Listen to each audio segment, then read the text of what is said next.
Bagaimana kabarnya Bu hari ini? Bisa beristirahat tadi malam? Alhamdulillah. Bu Arista, perkenalkan saya Bu Wahyu, Bu Hidayah sore hari ini. Mohon izin Bu Arista, saya akan membantu Ibu melakukan pemeriksaan dari kepala sampai dengan kaki untuk memastikan kondisi Ibu sehat. Apakah Ibu bersedia? Bersedia Ibu. Terima kasih. Masuk. Bu Arista kontak ya? Mohon izin kita mau timbang dulu ya Bu ya, untuk memastikan apakah ketegangannya normal atau tidak ya. Silakan duduk dulu. Duduknya mohon izin Bu, ini miring dulu ya. Tangan yang di atas untuk sandaran ya, kemudian nggak dibangun. Nah seperti ini ya Bu ya, nanti di rumah ya. Kemudian silakan duduk dulu, kita timbang dulu. Posisi menimbang, pemeriksa ada di depan pasien ya. Berat badannya 54 kilo ya Bu, sudah turun setengah kilo dari setelah melahirkan kemarin ya. Silakan kembali ke tempat duduk. Kita dulu lagi, kembali nyaman.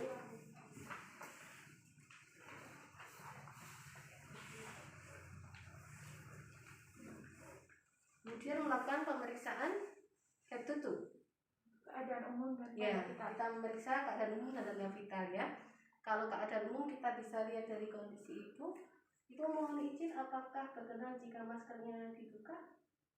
Iya. Ya. Dibuka saja atau saya bantu? Ya. Kita akan lihat pada kondisi wajahnya, memastikan apakah kakinya baik atau tidak ya. Ya, kondisi Ibu baik, keadaannya baik, saudaranya juga konsistentis ya. Kemudian kita lihat tidak ada pucat, menunjukkan Ibu tidak kurangan tidur ya. Kemudian kita memeriksa TTV ya. TTV kita periksa tekanan darah. Ya, tekanan darah dipastikan. Cara memasang mansetnya juga benar ya. Untuk pemasangan manset seperti ini, bisa mungkin ini ditarik ke atas kalau cukup. Kalau tidak cukup maka ditipiskan, tarik lurus setipis mungkin ya. Kemudian ini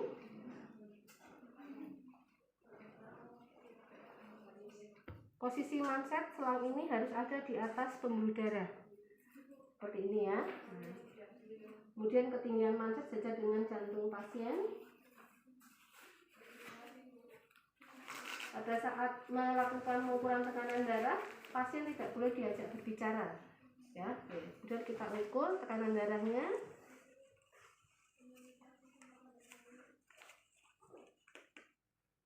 Oke, kita pegang nadinya. Pegang nadinya boleh, atau pakai stetoskop juga boleh diletakkan di sini ya.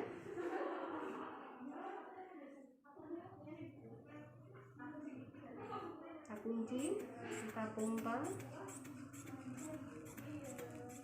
Kita rasakan sistol dan diastol.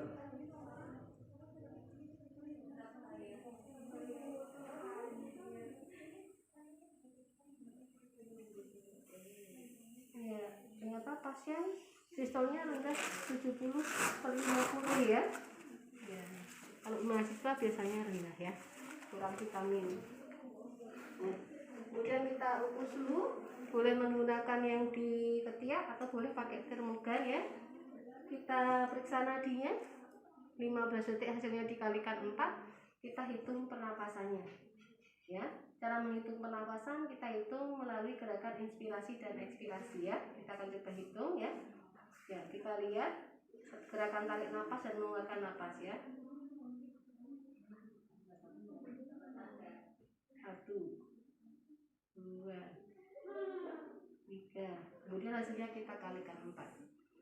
Kalau untuk tekanan darah ini normalnya untuk sistolnya 110 sampai 129, untuk diastolnya normalnya 60 sampai 89 ya. Untuk nadinya ini 60 sampai 80 kali per menit, suhu 36,5 sampai 37,5. Untuk pemeriksaan respirasi 16 sampai 24 kali. Ya, oke. TTV selesai. Ya. Ibu mohon maaf untuk pemeriksaan selanjutnya, pemeriksaan daerah kepala. Apakah berkenan jika hijabnya dicopot? Ya, ya. Jadi kita menanyakan tekanannya pasien apakah hijabnya bisa dilepas atau tidak ya. Ya, bisa dilepas ya. Maaf ya, Bu.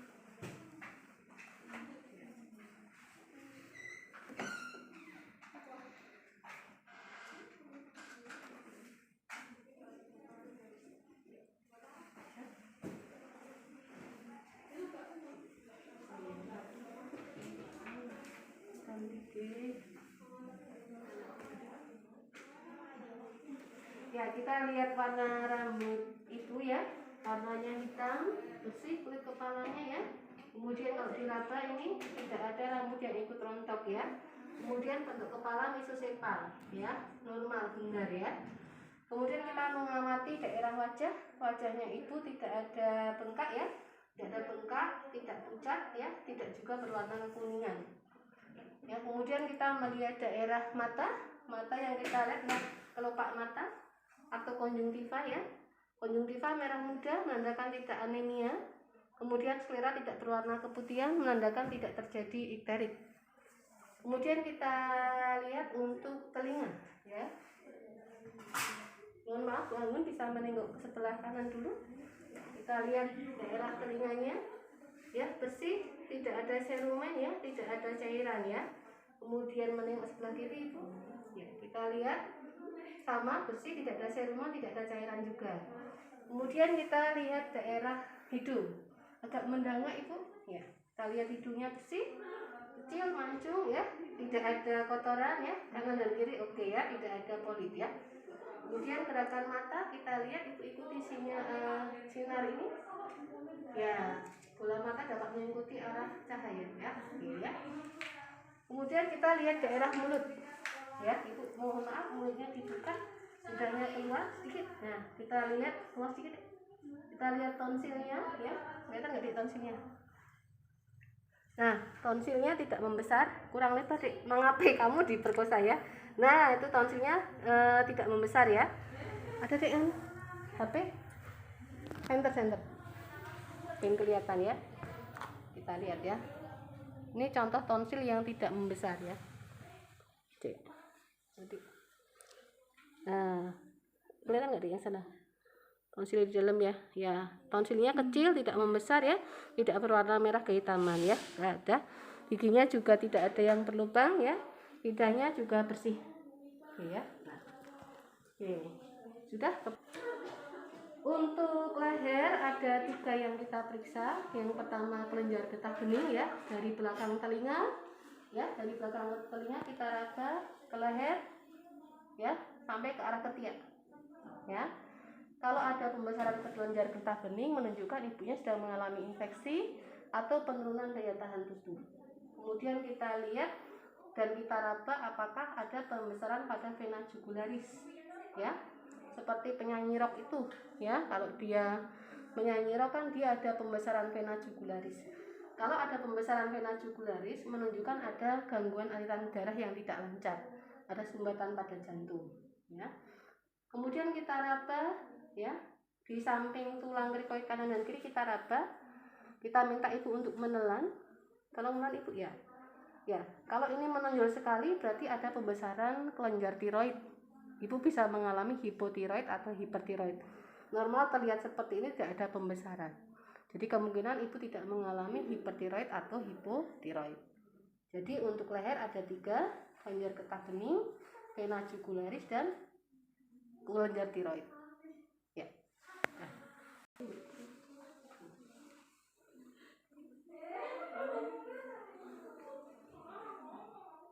Ketiak dan dada isinya apa? Cara memeriksa ketiak dan dada adalah kita buka salah satu dada dulu bergantian ya. Kemudian tangan pasien diletakkan di atas kepala seperti ini. Nah, sesuai dengan daerah yang akan diperiksa. Ya, kita memakai handscoon.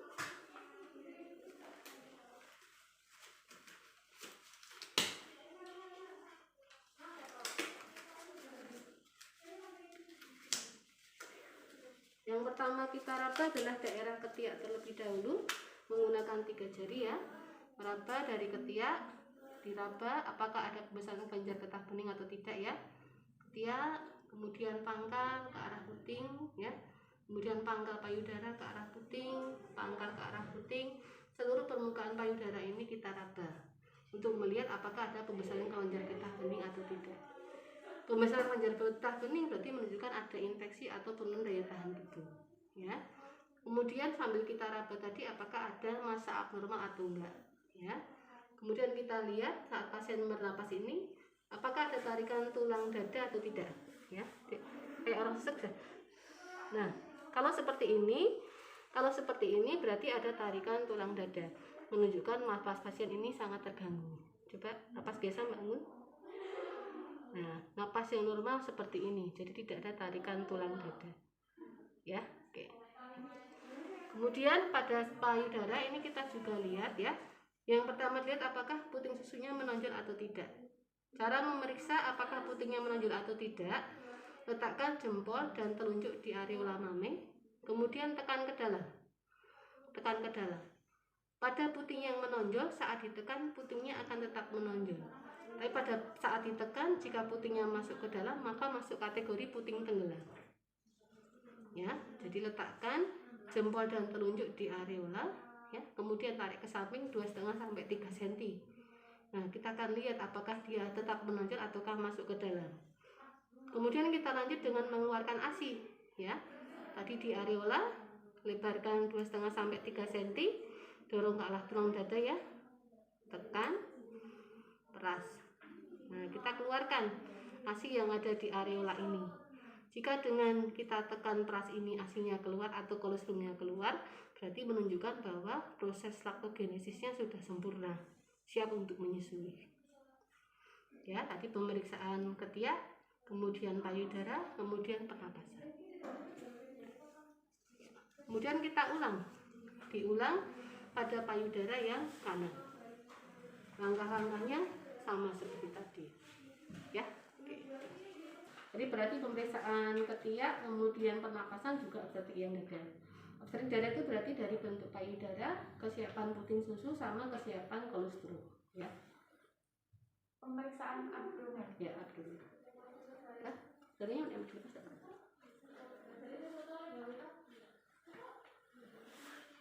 Abdomen apa dulu dek yang diperiksa? Bekas luka operasi, ya. massa abnormal, ya. ginjal, dan kandung kemih. Ya, oke. Mohon maaf Ibu, kita akan memeriksa daerah abdomen, ya, daerah perut Ibu. Mohon maaf ya. Mohon maaf, ini bajunya bisa dinaikkan sedikit. Ini kita naikkan perut tadi? Oh enggak? Oh, malah cedor apa? Ya. Jadi ini caranya ya. Buka Ingun. Sama Ingun. Ya, ini seperti ini. Ya. Ini caranya ya.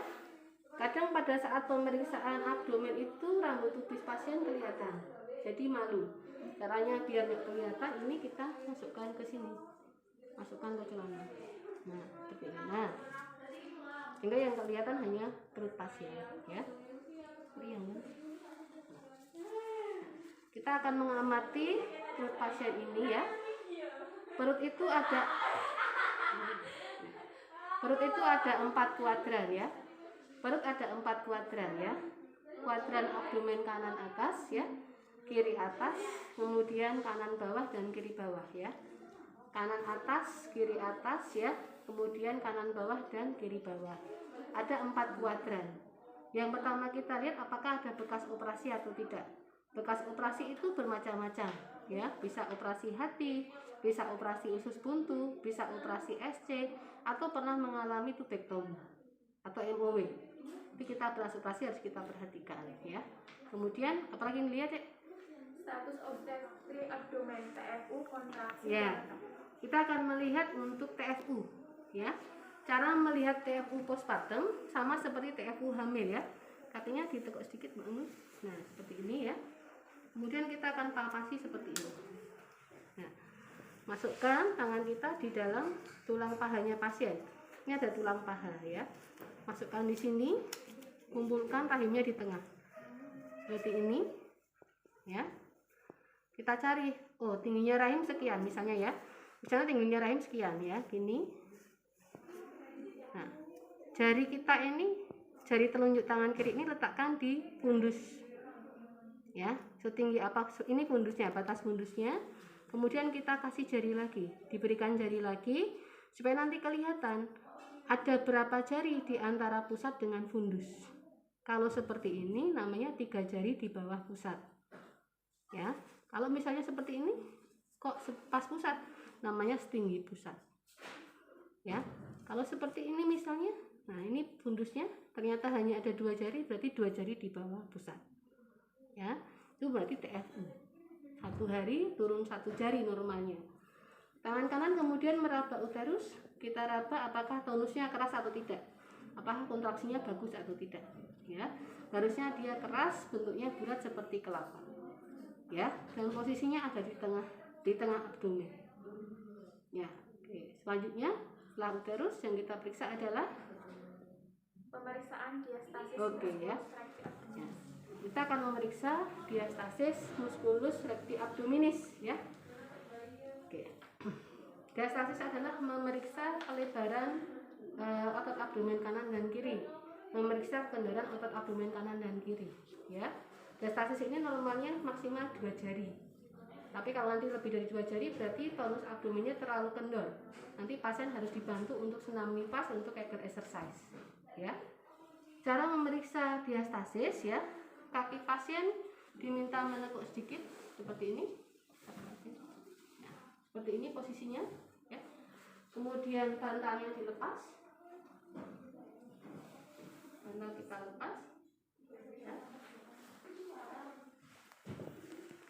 Kemudian pasien diminta untuk mendekatkan dagu ke dada. Nah, ditahan ya, put ya. Ya, seperti ini. Dengan posisi seperti ini nanti otot abdomennya akan kaku, akan keras, ya. Nah, caranya memeriksa diastasis, ya. Cara memeriksa diastasis, ya. Kita menggunakan, sulit ya, dibantu deh. Dia nggak bisa nafas sih. Ya. Nah, ini menggunakan 2 tangan kanan dan kiri, ya. Kelihatan ya? Ya. Ini kita di atas pusat ini ada rambut, namanya linea alba. Ya, ini rambutnya di atas linea alba. Linea alba adalah pertemuan antara abdomen kanan dan abdomen kiri. Yang mau kita ukur adalah lebarnya linea alba ini.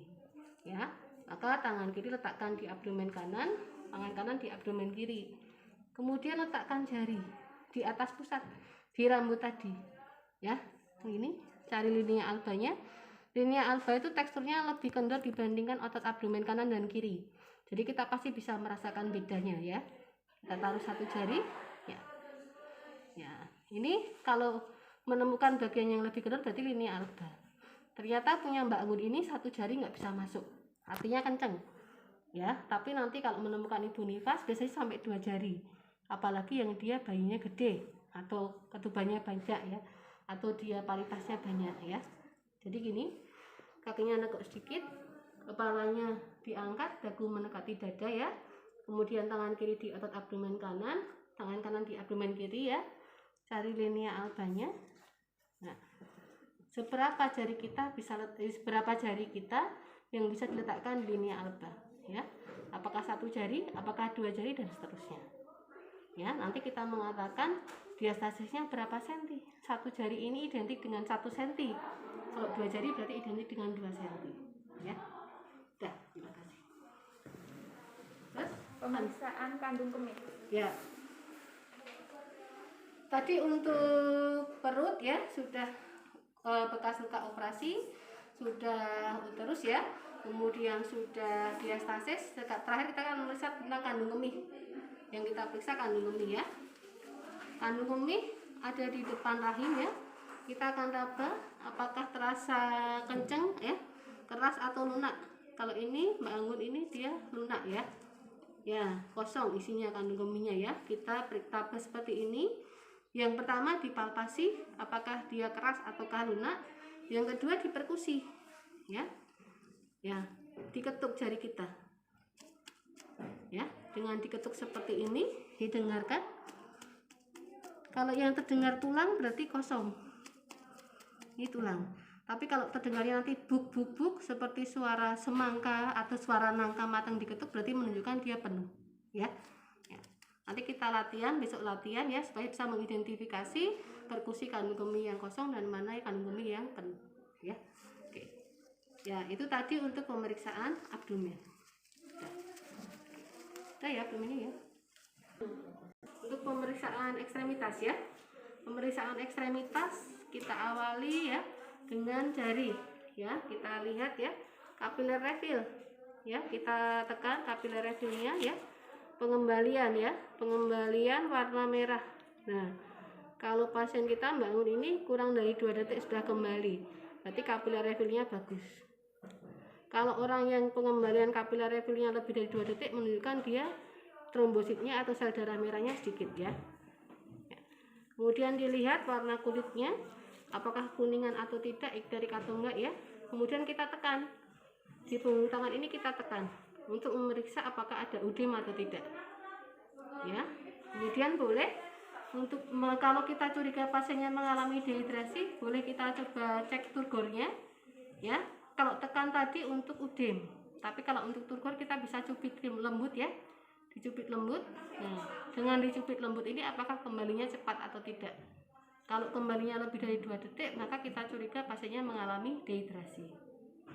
Diulang untuk daerah tangan yang satunya ya. Ya, oke, untuk kaki sama capillary refill kita periksa ya. Kukunya cilik-cilik banget ya. Ini kita raba ya. Ini capillary refill-nya juga kembalinya cepat, kurang dari 2 detik ya kembali. Tidak ada udem ya. Kalau ditekan ini langsung kembali, langsung naik kulitnya ya, langsung kembali naik. Tidak ada udem ya. Kemudian ini sedikit ditekuk Bu. Ini kita naikkan ke atas ya. Kita lihat ya, dari sini dicek juga ada udem enggak, ditekan ya, dilihat kembalinya jaringan ya, naiknya apakah lebih dari 2 detik atau enggak. Ternyata cepet banget ya. Kemudian dilihat di belakang lutut ini adakah varises atau enggak ya. Ternyata tidak ada darah yang menonjol ya, berarti enggak ada varises ya. Dari sini sampai ke bawah enggak ada. Kemudian kita lihat betisnya ya, apakah berwarna kemerahan atau tidak. Kalau diraba hangat apa enggak, nyeri tekan apa enggak, kita lihat ekspresinya pasien ya. Jadi capillary refill, udem, varises ya. Terus ini betis apakah ada infeksi pembuluh darah atau kita sebut dengan tromboflebitis atau enggak. Ditambah satu lagi, memeriksa tanda Homan. Tanda Homan adalah untuk identifikasi tromboflebitis. Caranya kaki pasien diangkat, disanggah dengan tangan kiri kita seperti ini ya. Kemudian tangan kanan kita menekan telapak tangan pasien, telapak kaki ya, telapak kaki didorong ke arah dorsal, dorong ke arah kepalanya pasien. Jadi tendon Achillesnya ini ditegangkan ya. Kita lihat reaksi pasien, kesakitan atau tidak. Sakit nggak Dik? Pegel ya. Kalau pegel normal ya. Kalau ada infeksi saat tendonnya ditegangkan, dia akan kesakitan ya. Kalau kemerahan, tanda Homan positif, berarti kita curiga ibunya mengalami tromboflebitis. Diulang untuk kaki yang kanan. Pura-pura baik ya. Ya. Ini yang tegak dulu. Nah. Ini tadi yang diperiksa apa Dik? Ini dulu Bu, lipat paha, Ya. vulva dan anus. Ya. Ini harusnya menggunakan panggul ya. Tidak cukup ya, digembok ya. Ya. Kalau untuk lipat paha, ini harusnya celananya dilepas ya. Kemudian kita raba lipat pahanya pasien di sini. Ini lipat paha. Di pangkal lipat paha ya. Ini kita raba apakah pasiennya kesakitan atau tidak. Kalau ada kesakitan, bisa jadi tromboflebitis atau dia ada ligamen yang tegang ya. Kemudian kita memeriksa daerah genitalia ya. Kalau genitalia semua sudah bisa vulva hygiene ya. Vulva hygiene, mayora kiri, mayora kanan, minora kiri kanan ya, vestibulum, perineum sampai anus. Kemudian kita ambil kasa, melihat lukanya ya. Penyembuhan luka pada perineum itu ada 5 yang dilihat. Reda istilahnya ya, REEDA. Masih ingat ya? Kemerahan enggak lukanya ya. Kemudian di kulitnya ada bercak kemerahan enggak? Kemudian apakah ada cairan yang dikeluarkan enggak? Bisa cairan bening atau nanah. Kemudian kita lihat apakah jaringannya menyatu atau tidak. Kalau jaringannya semakin menjauh berarti terjadi infeksi. Yang terakhir kita lihat lokeanya, apakah hanya lokea saja, apakah bercampur dengan nanah, apakah lokeanya sesuai dengan harinya atau tidak. Ya, misalnya hari 1 sampai hari ketiga harusnya rubra, hari keempat sampai hari kesekian harusnya salin dan sebagainya. Jadi kita cocokkan ya, apakah ada infeksi, apakah ada nanah atau tidak, kemudian apakah tahapan pengelokiannya terlambat atau tidak. Udah, itu untuk pemeriksaan fisik di Boniface ya. Yes.